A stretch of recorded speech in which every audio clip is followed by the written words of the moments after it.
Selamat pagi pemirsa, saya Siti Isnianinur akan menemani Anda dengan beragam informasi terkini di antaranya.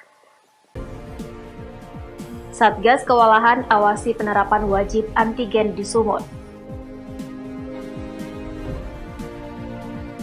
Polisi bentuk tim sus ungkap temuan mayat di komplek PT Brigstone. Belasan kelompok tani reboisasi hutan mangrove. Selain cuplikan berita tadi, kami juga akan menghadirkan beragam informasi lainnya. Pemirsa, kita jelang Sumut hari ini pagi selengkapnya.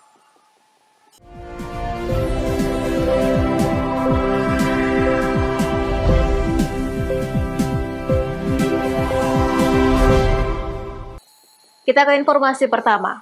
Pemirsa, Pemprov Su kesulitan dalam mengawasi penerapan aturan wajib lolos rapid test antigen terhadap pelaku perjalanan yang masuk ke Sumatera Utara. Pasalnya pintu masuk ke Sumatera Utara banyak, sedangkan petugas di lapangan sangat minim.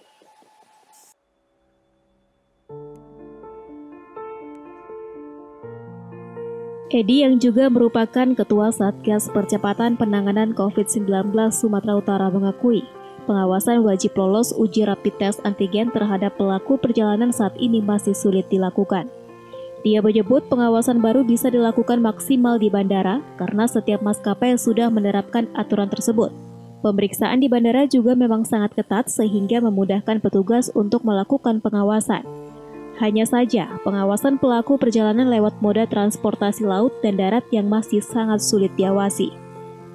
Kendala utama yang dihadapi adalah karena pintu masuk ke Sumatera Utara, baik melalui jalur laut dan darat sangat banyak, sehingga petugas kesulitan memeriksa mereka satu persatu, sementara petugas di lapangan sangat sedikit. Untuk itu, Edi mengimbau masyarakat untuk secara sadar mengikuti aturan yang ada agar upaya penanganan penyebaran COVID-19 di daerah ini bisa berjalan baik. Berjalan, tapi yang belum bisa saya pantau adalah kapal dan darat. Yang sudah bisa saya pantau adalah dari pesawat. Memang sulit sekali kita karena pintu kita terlalu banyak, petugas kita tidak cukup. Sebelumnya, Edi mengeluarkan surat edaran yang mewajibkan seluruh pelaku perjalanan, baik yang akan masuk maupun keluar Sumatera Utara, minimal lolos rapid test antigen. Aturan ini berlaku hingga 4 Januari 2021 mendatang. Langkah ini dilakukan untuk mencegah dan mengendalikan penyebaran COVID-19, terutama pada arus mudik libur Natal dan Tahun Baru. Daniel Pekuali melaporkan untuk Evarina TV. Pemirsa, Polres Simalungun bentuk tim sus guna mengungkap kasus kematian seorang pemuda yang diketahui bernama Yovandri Purba di Kompleks Cendana Perubahan PT Brigstone pada Minggu pagi 27 Desember 2020 kemarin. Yovandri Purba meninggal dunia diduga akibat perkelahian atau dianiaya karena kepergok hendak mencuri ke salah satu rumah.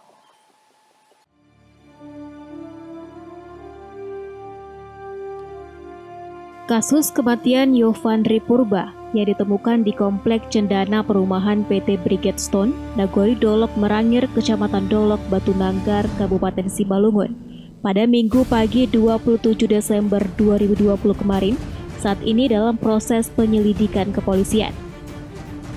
Yovandri Purba ditemukan tewas dengan tangan terikat dan kondisi wajah maupun kepala bersimbah darah setelah ketahuan diduga hendak mencuri masuk di salah satu rumah manajer perusahaan PT Brigstone. Kapolres Simalungun AKBP Agus Waluyo mengatakan pihaknya telah membentuk tim khusus yang dipimpin Kasat Reskrim untuk pengungkapan tersebut.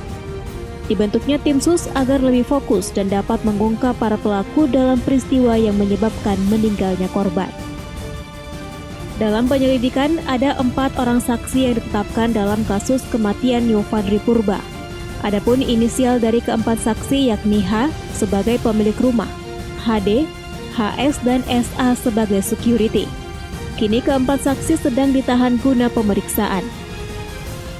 Dari hasil olah TKP awal, kami dapatkan beberapa alat bukti, kemudian dari sket TKP juga ada beberapa alat bukti yang saat ini masih kami dalami.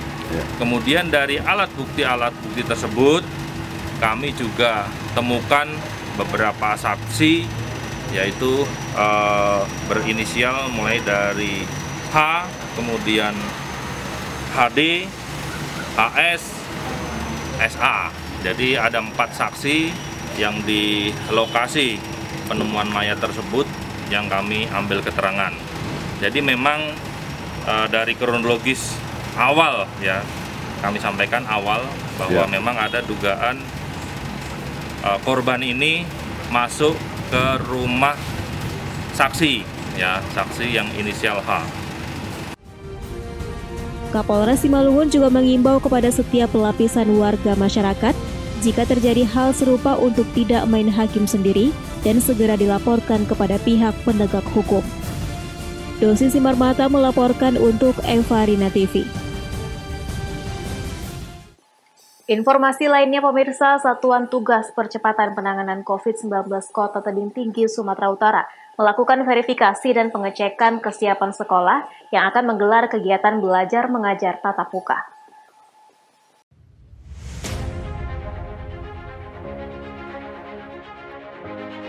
Tim Satuan Tugas Percepatan Penanganan COVID-19 Kota Tebing Tinggi mengunjungi sekolah-sekolah mulai dari tingkat SD hingga SMP yang telah mengajukan permohonan untuk menggelar kegiatan belajar mengajar tatap muka pada 4 Januari 2021 mendatang. Dalam kegiatan tersebut, petugas memeriksa kelengkapan persyaratan administrasi untuk menggelar kegiatan belajar mengajar tatap muka, yang mana diantaranya harus ada surat persetujuan dari komite sekolah dan orang tua siswa. Petugas juga memeriksa penerapan protokol kesehatan di sekolah, seperti ketersediaan tempat mencuci tangan, hand sanitizer, alat pengukur suhu tubuh, perlengkapan disinfektan, dan sebagainya. Juru bicara Satuan Tugas Percepatan Penanganan COVID-19 Kota Tebing Tinggi, Nanang Fitra Aulia mengatakan, hanya sekolah yang memenuhi persyaratan administrasi dan menerapkan protokol kesehatan yang diizinkan untuk menggelar kegiatan belajar mengajar tatap muka. Hari ini Satgas Percepatan Penanganan COVID Kota Tebing Tinggi melaksanakan verifikasi untuk dimulainya pembelajaran sekolah tatap muka yang akan kita rencanakan pada tanggal 4 Januari 2021. Tim Satgas dibentuk saat ini oleh Bapak Wali Kota untuk bisa menilai memverifikasi sekolah-sekolah yang akan melakukan pembelajaran tatap muka. Jadi di dalam verifikasi itu memenuhi semua persyaratan-persyaratan sesuai dengan aturan protokol-protokol kesehatan untuk dimulainya pembelajaran. Intinya hari ini sampai tanggal 30 tim Satgas dibentuk untuk bekerja memverifikasi sebanyak hampir 98 sekolah yang ada di Kota Tebing Tinggi, SD dan SMP, untuk kita nilai dan kita verifikasi layak atau tidak untuk memulainya pembelajaran tatap muka pada tanggal 4 Januari nanti. Seperti diketahui, saat ini masih terjadi penambahan kasus COVID-19 di Kota Tebing Tinggi dengan total 197 kasus, 13 diantaranya merupakan kasus aktif. Alex Garingging melaporkan untuk Evarina TV. Sumut hari ini masih akan kembali sesaat lagi. Tetaplah bersama kami.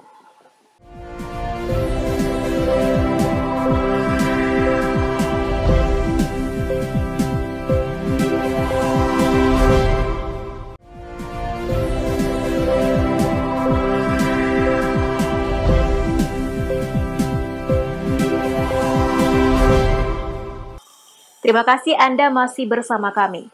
Pemirsa, pasangan suami istri di Medan terlibat aksi perampokan terhadap pemilik toko besi yang tidak lain merupakan majikannya sendiri.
Kerja di mana sampean?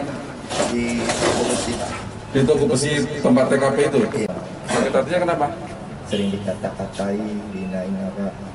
Dikata-katain apa emang? Dibilang kalau jadi orang apa itu nggak usah soali gitu, Pak. Sama ada satu teman juga, Pak. Apa?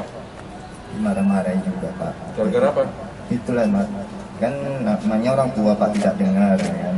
Jadi kan masuk bapak ini tadi ngomong apa, baru cici itu kalau ngomong sama bos itu yang sopan sikit kayak gitu.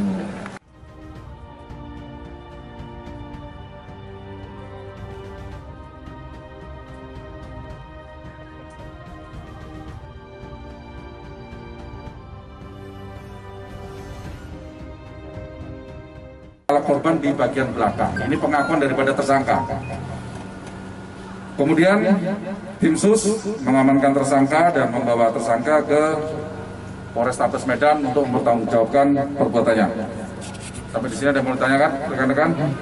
Pak, tersangka dengan korban ini kenal atau bagaimana? Mantan karyawan. Jadi mantan karyawan ya? Atau masih karyawan ya? Masih karyawan? Masih karyawan. Siapanya, Pak? Tersangka ini adalah karyawan daripada korban. Keduanya tuh? Keluarga korban. Masih keluarga korban. Oh, ini keluarga korban. Oke. Tersangka yang mana, Pak, yang bekerja di Yang laki. suami istri ya, Pak? Ada unsur dendam juga, Pak, di balik perampokan? Menurut pengakuan sering dikata-katain dengan kata-kata kasar, merasa dendam, kemudian muncul niat jahatnya. Ini baru pengakuan awal. Nanti kita dalami lagi untuk motifnya. Kalau peran istri dalam kasus ini, peran istri seperti apa? Jadi istrinya ini yang menerima barang atau 480-nya yang memberikan pertolongan jahat. Total kerugian berapa? Total kerugian barang-barang yang saya sampaikan tadi, kalau uang tunai itu ada 11 juta dan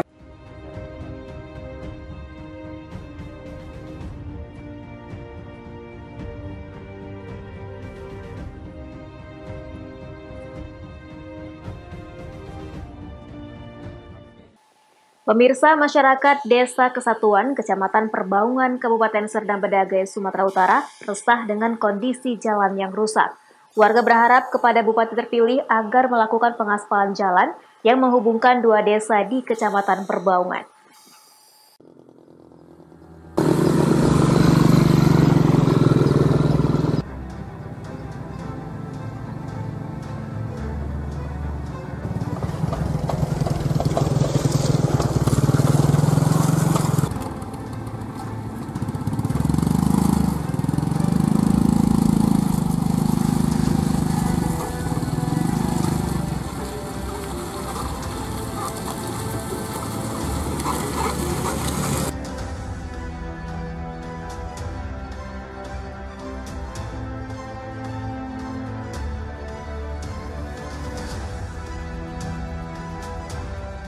Ya, kondisi jalan saat ini sekarang sangat-sangat memprihatinkan lah, apalagi ini musim hujan ya kan. Ini kan lintas perekonomian masyarakat ya kan. Ya kami berharap kepada Bupati terpilih sekarang ini, ya mudah-mudahan bisa lah untuk mengaspal jalan kami ini supaya bagus, khususnya di Desa Kesatuan ini.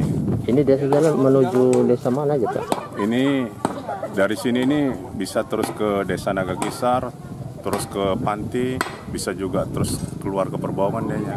Masyarakat udah berupaya untuk swadaya membangun, memperbaiki, tapi ya namanya kondisi cuaca juga dan kemampuan terbatas, kayak kondisinya kayak gini lah gitu.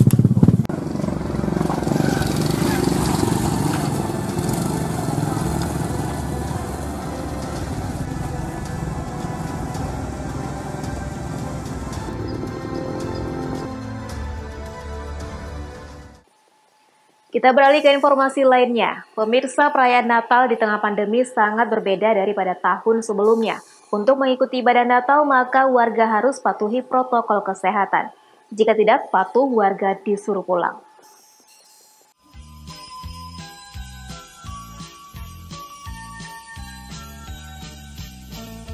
Perayaan ibadah Natal dilakukan warga Kota Tebing Tinggi, Sumatera Utara di Gedung Balai Kartini, Jalan Gunung Leuser.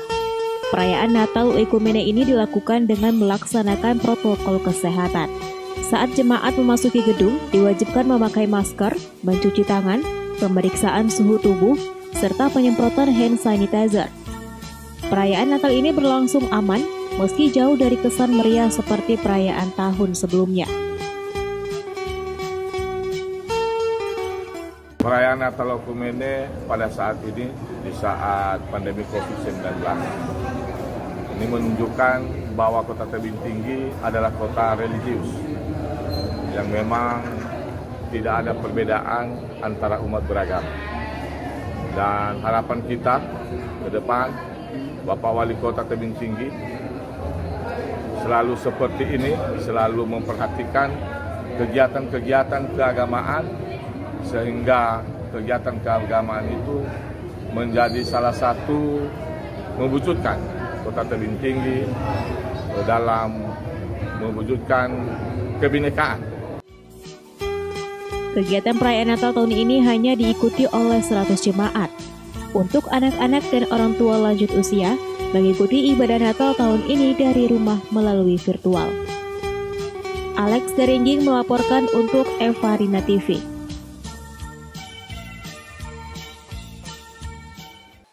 Sumut hari ini masih akan kembali sesaat lagi, tetaplah bersama kami.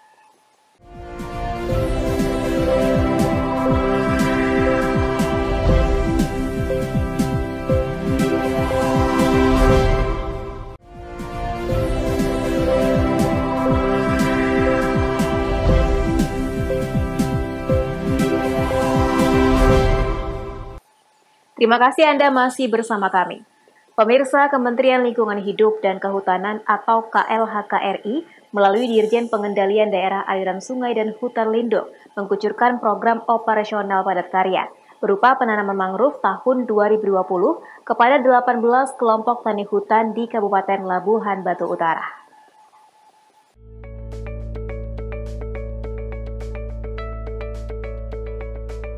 Demi menjaga kelestarian lingkungan hidup di kawasan hutan lindung di sepanjang pesisir pantai, serta meningkatkan perekonomian rakyat, Kementerian Lingkungan Hidup dan Kehutanan melalui Dirjen Pengendalian Daerah Aliran Sungai dan Hutan Lindung kucurkan program operasional padat karya berupa penanaman kembali mangrove.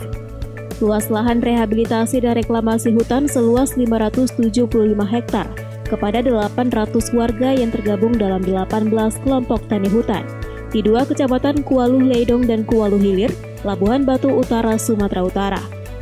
Salah satu ketua kelompok tani dari Setia Jaya Mulia Desa Tanjung Mangedar, Jeffrey Sagala, merasa bersyukur dengan adanya program dari pemerintah pusat berupa reboisasi hutan mangrove tersebut. Selain membantu perekonomian di tengah pandemi dengan mendapatkan upah tanam, juga ke depannya tanaman padi mereka akan terlindungi dari kerusakan akibat pasang surut air laut.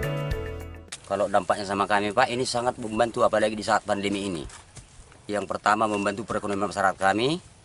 Yang kedua, bisa di saat sulit pandemi ini pencarian nafkah sangat kurang. Akibat ada pembantuan dari pemerintah ini, dari penanaman mangrove, bisa sangat sekali membantu perekonomian masyarakat kami. Kami juga berterima kasih kepada pemerintah dengan adanya penanaman mangrove ini. Tanaman-tanaman kami yang di seberang tidak akan mengalami kerusakan lagi. Harapan kami Pak dari sebagai masyarakat ini, kami sangat memohon dan meminta kepada pemerintah supaya program ini berlanjut untuk tahun berikutnya. Sementara itu, Darwin Marpaung selaku Koordinator Lembaga Konservasi Lingkungan Hidup Pelabuhan Batu Raya yang juga Koordinator Pengawas Padat Karya Penanaman Mangrove menjelaskan, program ini bertujuan untuk mencegah abrasi sekaligus melestarikan hutan lindung di sepanjang pesisir pantai, serta menjaga tempat berkembang biaknya biota laut. Tujuan lainnya yakni meningkatkan ekonomi warga yang tergabung dalam kelompok tani hutan dengan pembayaran upah langsung melalui rekening. Sejauh ini kami masyarakat Labuhan Batu Utara yang tergabung dalam kelompok tani hutan melakukan kegiatan PKPM, padat karya penanaman mangrove. Ini program dari mana ini Pak? program oleh pemerintah pusat yang diputuskan oleh Kementerian Lingkungan Hidup dan Kehutanan, diteruskan oleh Dirjen Bappedas HL yang dialokasikan atau direalisasikan oleh Bappedas HL Asahan Barumun, yang dilaksanakan langsung oleh masyarakat melalui kelompok tani hutan. Lingkungan hidup sendiri yang pertama ialah mengantisipasi terjadinya abrasi atau erosi, banjir, dan lain-lain yang disebabkan hutan di Labuan Batu Utara ini daerah hutan lainnya sudah mulai menipis dan gundul. Yang pertama. Yang kedua, untuk menyelamatkan atau melindungi biota laut yang seperti kepiting, ciput, udang, dan lain-lain.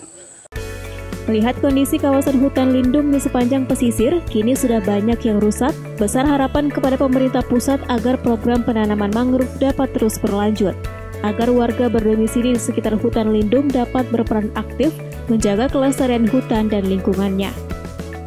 Ucok Sitorus melaporkan untuk Evarina TV. Pemirsa, belasan disabilitas tuli mengikuti pelatihan seni stensil di Yogyakarta. Selain untuk meningkatkan kreativitas, pelatihan ini juga mendukung upaya pengembangan pendidikan penyandang disabilitas berbasis terapi seni. Belasan disabilitas tuli yang tergabung dalam komunitas Tuli Temanggung Bersenyum dengan antusias mengikuti pelatihan seni stensil yang diselenggarakan oleh Graphic Victims Yogyakarta.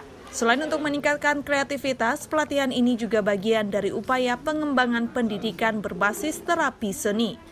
Karena seni tersebut merupakan metode dengan fleksibilitas tinggi untuk membangkitkan kemampuan fitrah penyandang disabilitas. Seniman stensil Digi Sigit mengatakan seni stensil merupakan salah satu teknik dalam seni grafis yang mudah dipelajari, terutama bagi disabilitas tuli. Prosesnya dengan membuat cetakan gambar dari kertas dan kemudian dilubangi. Stensil art ini hanya sarana untuk kita menciptakan kebersamaan siang ini dengan membagi ilmu yang diberikan kepada kami. Kita memiliki kesempatan dan secara moral sudah sewajarnya kalau ini dibagikan, dan harapannya kembali lagi teman-teman sahabat tuli bisa tetap semangat dan berkarya dalam bentuk apapun. Terima kasih sudah mengajak kami teman-teman tuli. Kami merasa senang, jadi mendapatkan ilmu yang baru dan pembelajaran yang baru buat kami. Teman-teman merasa senang sekali dan merasa bahagia melihat pelatihan ini. Melalui pelatihan seni stensil ini diharapkan muncul karya seni terbaik yang dihasilkan para penyandang disabilitas tuli Temanggung. Dari Temanggung, Jawa Tengah, Firman Eko Handi, Kantor Berita Antara, mewartakan. Pemirsa, demikianlah rangkaian informasi dalam Sumut hari ini pagi. Saya Siti Isneninur mewakili kerabat kerja yang bertugas pamit undur diri. Terima kasih dan sampai jumpa.